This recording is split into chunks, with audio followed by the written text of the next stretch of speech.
Assalamualaikum warahmatullahi wabarakatuh dan salam sejahtera. Welcome back to my channel. Thank you very much masih lagi sudi view video-video aku dekat dalam my YouTube channel ni, dan terima kasih sebab sudi subscribe.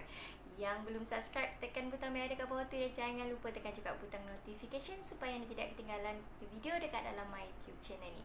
Okey, hari ini saya nak bercakap pasal isu apa? Bukan isu viral masa kini, tapi saya nak cakap pasal ganglion cyst macam anda nampak pada description dekat bawah. So hari itu saya ada promiskan untuk kongsikan sedikit pengalaman saya setelah buat surgery, minor surgery untuk ganglion cyst removal. Okey, so saya akan ceritakan satu persatu. Apa itu ganglion cyst? Ramai yang tahu, juga mungkin ramai yang tidak tahu berkenaan dengan ganglion cyst ini. Ganglion cyst ini adalah satu bentuk tumor yang tidak berbahaya. Maksudnya bukan kanser, tumor yang tidak berbahaya yang tumbuh biasanya daripada bahagian sendi. Okey, pada kebiasaannya dia akan tumbuh pada pergelangan tangan, pada bahagian sebelah sini, dan ada kadangnya dia tumbuh pada bahagian sendi dekat jari, dan ada kadang-kadang dia akan tumbuh pada bahagian kaki seperti mana yang berlaku pada saya, tumbuh pada bahagian sebelah kaki. So apa punca kepada ganglion cyst ini tadi? Ganglion cyst ini punca dia memang belum dikenal pasti kenapa dia boleh tumbuh. Namun ramai pakar perubatan menyatakan bahawa ganglion cyst ini tumbuh akibat daripada kecederaan pada tisu tempat tersebut, sendi tersebut. So apa yang anda boleh expect bila anda ada masalah ini? Saya percaya ada di kalangan mereka yang di luar sana yang berhadapan dengan isu ini, rasa takut nak jumpa doktor, mungkin ragu-ragu, mungkin nak fikir bagaimana apa yang akan mereka offer bila anda pergi jumpa doktor, apa dia punya option yang anda boleh buat. So nanti saya akan terangkan satu persatu dalam video ini tadi. So ini merupakan perkongsian peribadi saya. Saya tahu ini bukan merupakan isu yang viral sana sini, tetapi saya rasa melalui apa yang saya cakap dekat sini akan memberi sedikit input lah kepada mereka yang berhadapan dengan situasi yang sama. So yang pertama, bila anda jumpa doktor, anda belum sure kan yang benda itu adalah ganglion cyst. So bila nak jumpa doktor ni, nak jumpa doktor mana? Nak jumpa doktor yang biasa ke, atau nak pergi klinik kesihatan luar ke, ataupun nak jumpa doktor pakar? So doktor pakar yang mana yang anda nak pergi? So kalau saya suggest anda terus pergi pakar tulang. Sebab pakar tulang dia tahu apa yang berlaku pada tulang kita, pada sendi kita. So itu mereka punya kepakaran lah kan. So saya pergi ke pakar tulang yang biasa handle, sebab saya ada masalah di gigi. So saya pergi ke doktor pakar tulang saya. So bila saya pergi sana, mereka check, memang mereka confirm yang itu adalah ganglion cyst. Bagaimana boleh kenal pasti itu ganglion cyst ataupun benda lain? Ganglion cyst ini dia berbentuk bulat dan dia boleh digerakkan. Tapi tak adalah sampai tempat sini dia boleh gerak seperti sini, tidak. Maksudnya dia boleh digerakkan. Dan ada kadang-kadang ganglion ini sedikit keras. Rasa macam tisu tetapi bukan.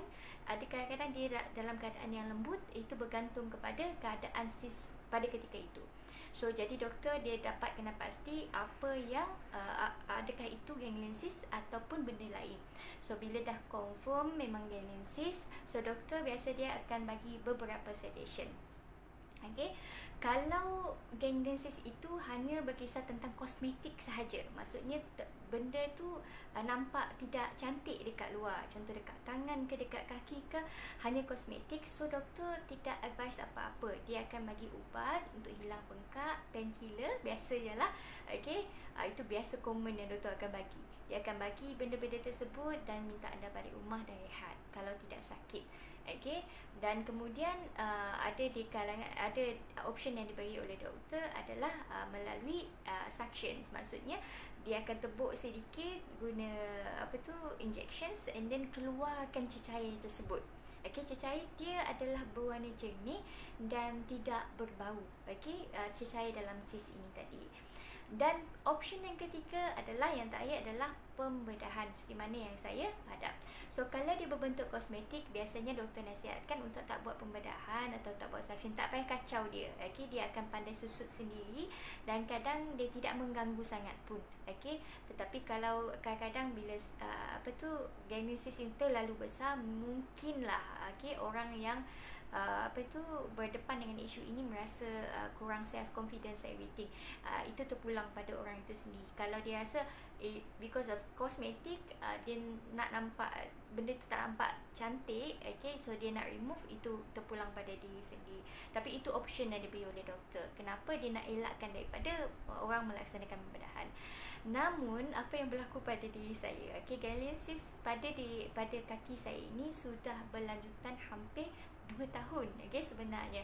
Cuma bulan-bulan terakhir semenjak kita PKP pada 18 Mac yang lepas, saya dah banyak bergerak ke sana ke sini kan. Bila dah bergerak ke sana ke sini tu memang ganglia cyst itu macam lebih membesar dan sakit. Start untuk sakit sebulan sebelum saya dioperate, kena minor surgery. So apa yang berlaku pada ketika itu, saya memang tak dapat nak tahan. Malam memang tak dapat nak tidur, sakit, bukan gout. Kadang-kadang orang fikir itu gout, tapi disebabkan cyst itu saya mengalami kesakitan dan saya pergi jumpa doktor. So bila doktor tengok keadaan kaki saya memang membengkak dan kemudian saya berada dalam keadaan sakit, so dia buat appointment untuk operation pada 2 hari selepas itu. Saya minta untuk hari itu, tak dapat sebab OT room penuh. So saya buat operation 2 hari selepas saya jumpa doktor. So option yang doktor bagi tahu, saya tanya, bukan doktor advice pada saya tanya kepada dia. Kalau kita buat suction saja boleh tak? Sebab saya kalau boleh, saya nak elakkan daripada masuk operation room. So doktor bagi tahu, kalau you buat suction sekarang, dia tebuk dengan jarum, kemudian tarik dia punya cecair dekat dalamnya, kurangkan pressure untuk kurangkan rasa sakit. Kalau dia buat seperti itu, apa yang berlaku adalah cecair atau lubang kepada tempat air itu keluar masih lagi ada. Jadi ada keberangkalian besar supaya cyst itu akan naik semula dan ia akan menyakitkan layu semula. So you have to buat suction lagi. So saya doktor tak advise pada ketika itu sebab saya dah berada dalam keadaan sakit. Kemudian option yang kedua, saya cakap kalau saya buat pembedahan, is it possible untuk benda itu datang balik? And then doktor jawab yes. Ada possibility untuk datang balik, cuma 10%. Maksudnya 90% lagi dia tak akan timbul balik dah. Cyst itu tak akan timbul balik dah.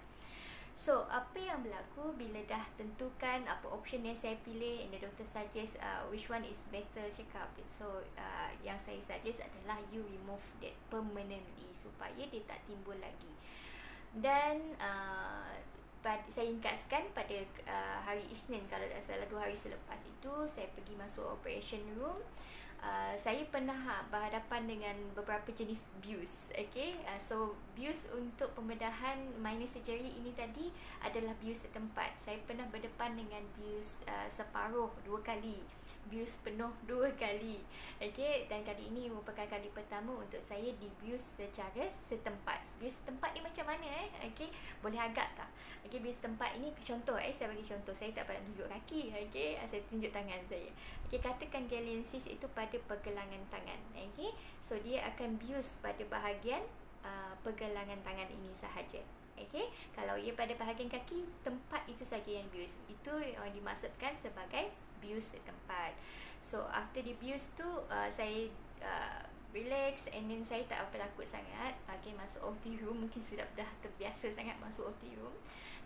So doktor sampai, and then doktor cocok ubat bius. Saya dapat kira dalam 5-6 kali macam tu lah. So doktor bagi tahu, nanti kalau Hamidah rasa something yang ada even rasa sikit, you terus bagi tahu. So apa yang berlaku masa OT room tu, masa dia first nak buat pembedahan tu, I can feel something tapi tidak sakit, cuma saya boleh rasa. Sepatutnya saya tak rasa langsung. So saya cepat-cepat angkat tangan, doktor, I can feel something, dia cakap. And then diorang terus buat injection, tambah bius tersebut. Dan Alhamdulillah after that thing I'm okay. Okay, pembedahan berjalan dengan lancar dan doktor bagi tahu nasib baik saya menjalankan pembedahan tersebut sebab sis itu betul-betul menekan saya punya saraf besar dekat kaki. Apa risiko dia? Okay, salah satu risiko dia adalah permanently damage kepada you punya urat tersebut. So Alhamdulillah saya memilih untuk buang sis tersebut dan lubang dia, kecederaan dia agak dalam. Kalau doktor bagi tahu dia betul-betul hampir dengan urat, dan kecederaan yang berlaku pada sendi atau tisu saya itu lebih dalam.